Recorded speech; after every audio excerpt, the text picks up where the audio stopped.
Camilo. Welcome to the Highly Relevant Podcast. Hi, Jack. Great to be here. So happy to be here. I'm so excited to talk to you, my man. Likewise. So I understand that the new album, Distrito Federal, is a love letter to Ciudad Mexico. And the first thing I'm thinking, okay, you're Mexican. Why wasn't this your first album right off the bat? Right. Well, funny enough, most of all my music revolves around where I like my city and my culture. I mean, my band is called Mexican Institute of Sound, so I'm pretty much in love with my surroundings, and that's I've been in all the records and projects I have done. There's always a kind of a roots kind of thing around Mexico and my culture. So I think on this record I've been kind of thinking a lot about the city that is no longer called Distrito Federal. They changed the name of the city a few years ago.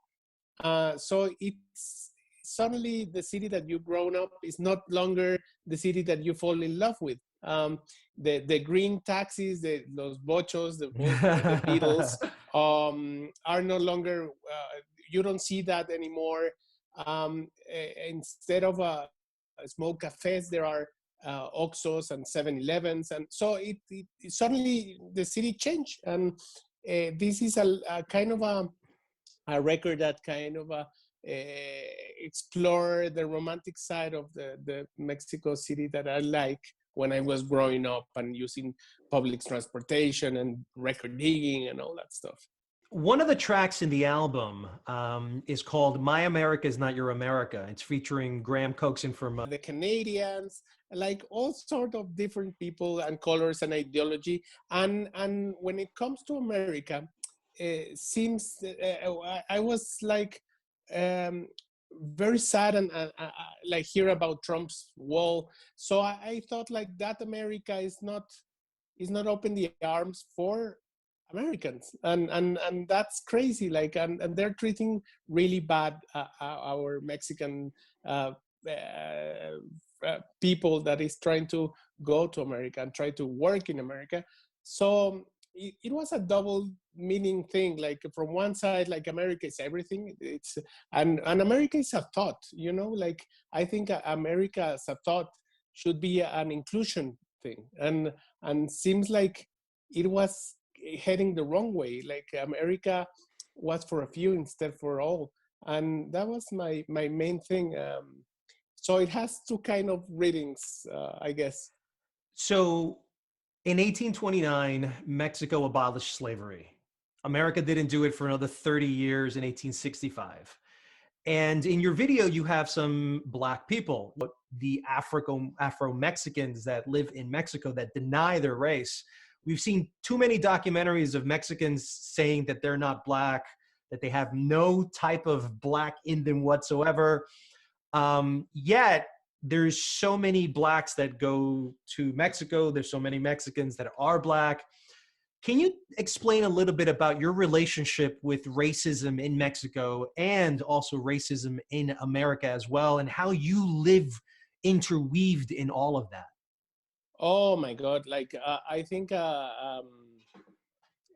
we have endemic racism, and it's combined with classism, and I think why is that? Why is that, Camilo? Why is there such racism in Mexico when you guys are better, supposedly better than America, right? Than North America, than the United States? Well, yeah, but well, I don't think we're better, but I think we're just it's a society that out of 150 million, probably 45 million people lives in poverty. So half of that, like let's say 50 million lives in poverty, and 100 million are middle classers, and only like a very tiny piece of that pie is rich people. So the class, the fight of classes it's huge, and the racism is systematic because you can be judged for the car you have or the work you do, or and that has been since the Aztecs probably. Like we had that system that is it's very hard and it's terrible, and I think that has been one of the biggest problems as a country. Like we haven't embraced and support our poor people to leave poverty and become middle classers. So it's a huge deal, and it's a mindset. So we have a lot to work about it. So I'm looking at the back. We're doing the Zoom call right now, and I'm looking at the background of your video, man. And there is one of the biggest massive walls of CDs I have ever seen in my life. It's almost like our records or Virgin Records back in the day. Can you talk to me a little bit about this collection that you have here and your musical influences that have created Mexican Institute of Sound? Yes. I used to have a massive collection. This, what you see is nothing, actually. Wow. I used to have like probably like 45,000 vinyls and 50,000 CDs. And recently I gave it away to a place where it can handle it, and it can, and it's a public library, so people can go and use it. But I kept a few, and this is the one you're seeing, and I have a few vinyls still, but I'm a record collector, so that's what I do. I love record digging, sampling. My first instrument was sampler, so I the albums were where I found the sounds to do music. So I used to spend all time record digging and finding music. Can you talk to me about your musical sound? Can you explain to me what this cocktail of sounds to create MIS, Mexican Institute of Sound, is exactly? Well, when I was growing up, I had two different kind of music going on in my life. Being a middle classer in Mexico City and having two brothers that were kind of new wavers. They were listening to The Cure and Bauhaus and all these kind of bands from the UK that were kind of cool and goth. And but when I leave my house, right outside, there were always cumbia sounding, and cumbia, danzón, mambo. So when I was growing up, I started record digging and using sampler as an instrument. And instead of sampling whatever everyone samplers, I started record digging for mambo, danzón, cha-cha-cha, cumbia, and started using those sounds. So in my head, I wanted to sound like The Clash or Kraftwerk or electronic music or hip hop, but it ended up sounding like Mexican music. So at the beginning, it was kind of an experiment that just throw that. And I started embracing it. And I thought like, oh, I love the way the trumpet sounds and I love the beat. So I started doing that. And then I realized I had two passions, Mexican music and Latino music. And I love punk rock, I love hip hop, I love electronica. So I kind of been flirting with all those genres, but my music it comes from the sound of Latin America, like Cuba, Mexico. And basically later in my life, I discovered cumbia was my jam. It was the rhythm that it was easy to dance, and it was easy to play, like punk rock, that you don't need to be like super virtuoso to play it. And I'm not a virtuoso, but I like the simplicity of it.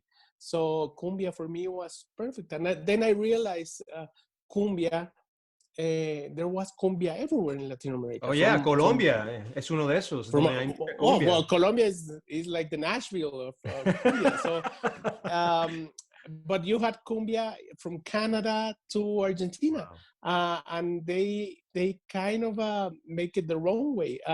So cumbia, in a way, is the hip hop of Latin America. It's a rhythm that goes across the Latino diaspora, and it's fantastic, and it's simple, and it's just it's a basic rhythm. It's so old that it's perfect. I love it. It's as strong as reggae or these very powerful rhythms.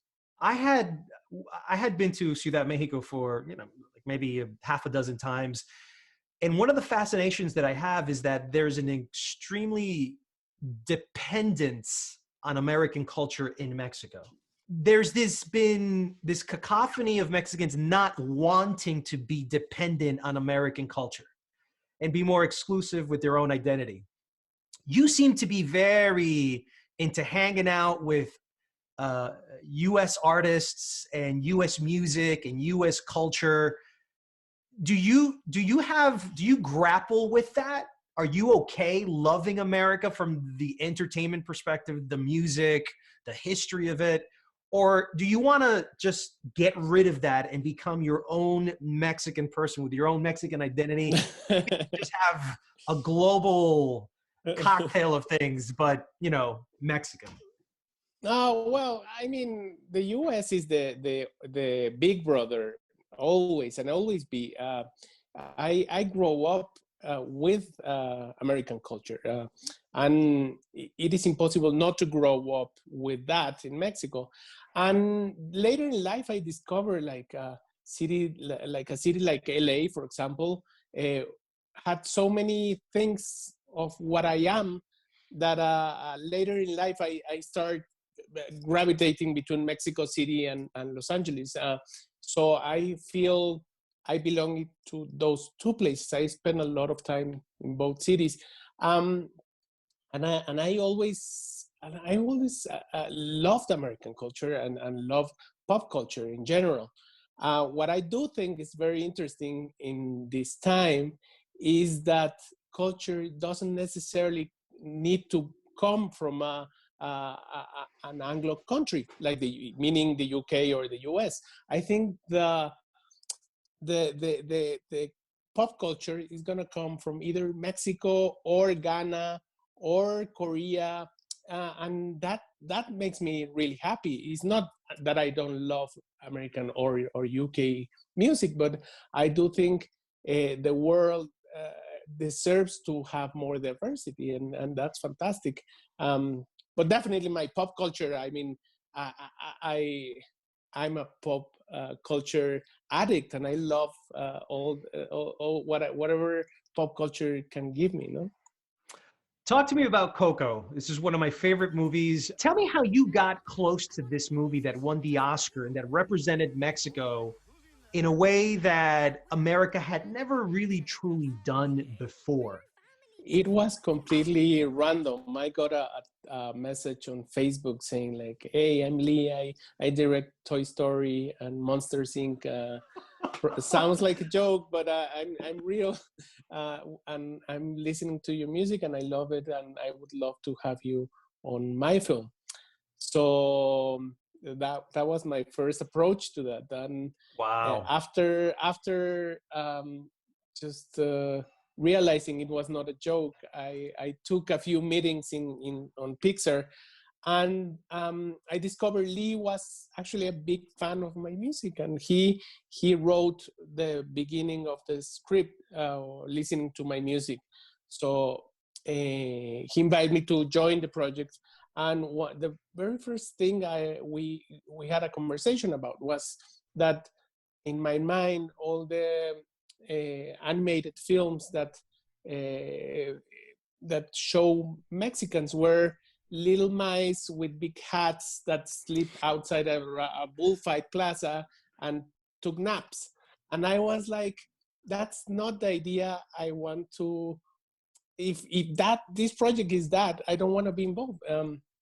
I would love if I think Mexico deserves more than that portrait on an animated film. And later I started discovering it was actually a beautiful kind of a homage to Mexican culture, and so I got involved. I started helping with all the recordings. I had a few songs on the movie, and it was beautiful. I remember the last day we were recording in Mexico City with all the team. Trump won the election. That's right. The very same day, and it was at that moment I had a conversation with Lee, and I told him like, your movie is becoming a political weapon, because it's very brave to make a film in the new Trump era talking about how amazing is Mexico, while he's saying the opposite, you know. So I think it was brave, and it was amazing to have that. And at the same time, in Mexico, there was like the horror wave of narco violence.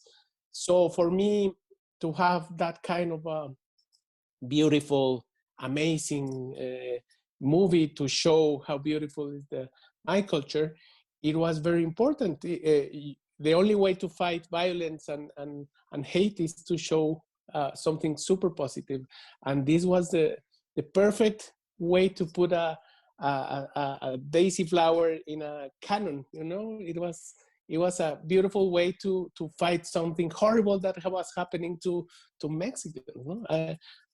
I always told everyone at Pixar, like, what is worse to have Trump in power? I was saying, being a Mexican having Trump in power, that's even worse. Like, so so it was very brave, and I feel very lucky to be part of that amazing project. You mentioned Narco not too long ago. I know that you are composing or doing music for Narcos Mexico season 3. That to me is pretty huge, because you had Diego Luna as a part of it, and it's become a big hit here in the United States. Tell me about how that happened, and what exactly are you doing with Narcos? Is it just music?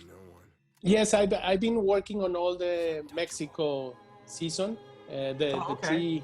the three seasons, and I do all the incidental music. I've been working with Liza Richardson, which is the musical supervisor, for a long time. She was my partner in crime with Y Tu Mamá También a long time ago. Wow. Oh, cool. Having this project together is fantastic, and I love Narcos. Like, it's such a great TV show. It is. It's very entertaining. Finally, just before we get out of here, Camilo, I wanted to talk about your favorite songs on the new album, Distrito Federal.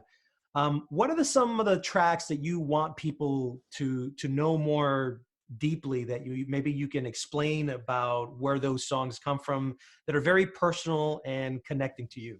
This whole album has each song is an idea of whatever I think it's happening in Mexico, or things that I remember, or things that I love, or things that I hate. But the track that opened the album is called Se Compran.